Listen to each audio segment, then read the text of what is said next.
33 დაღუპული და ღვარცობისგან განადგურებული კურორტი შოვის ტრაგედიიდან 2 წელი გავიდა. ტრაგედიის ადგილზე დღეს სახელმწიფო გუნდის ლიდერები, გარდაცვლილთა ოჯახის წევრები და სასულიერო პირები იმყოფებოდნენ. შოვში მემორიალი საბოლოო სახეს სექტემბერში მიიღებს, იგეგმება ტაძრის მშენებლობაც.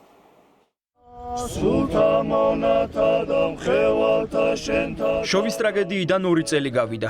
აქ ამ ადგილას სასულიერო პირებმა დაღუპულთა სულების მოსახსენებლად პანაშვიდი გადაიხადეს, რომელსაც გარდაცვლილთა ოჯახის წევრები, ადგილობრივები და ხელისუფლების წარმომადგენლები დაესწრნენ. პრემიერ-მინისტრმა სტიქიის დროს დაღუპულთა ხსოვნას პატივი მიაგო.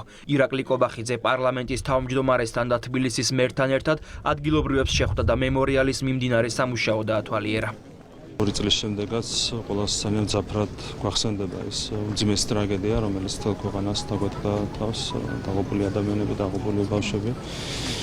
და რა თქმა უნდა, ჩვენი ვალია რომ გავიხსენოთ დაღუპულები, ასევე ჩვენი ვალია რომ მაქსიმუმი გავაკეთოთ იმისათვის, რომ მომავალში არ მოხდეს ასეთი ტრაგედიები.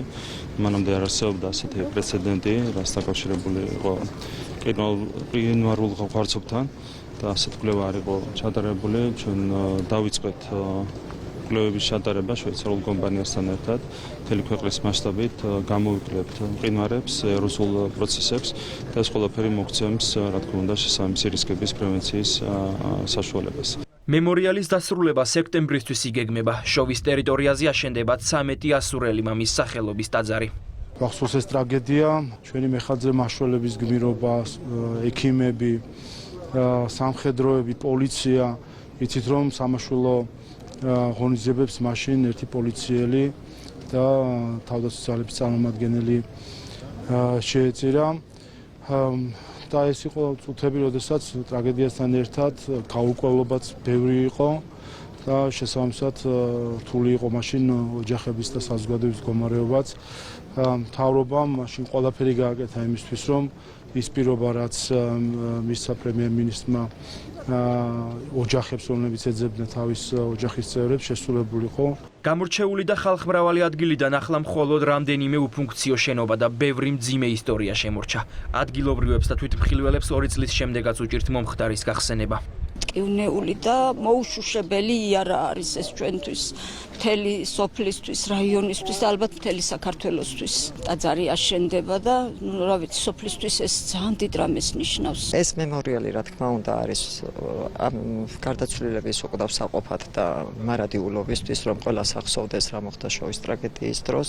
გავიქეცით ტყეში, თუმცა ამის ყურება იყო შეუძლებელი, გვქონდა სრული შოკი, ისტერიკა. საბედნიეროდ მალევე მოვიდნენ ადგილობრივი მაშველები. დაახლოებით 300-მდე მოხალისე 15 ფილიალი ქვეყნის მასშტაბით ჩაერთო ამ უსაზღრო დიდი ტრაგედიის შედეგებთან ბრძოლაში.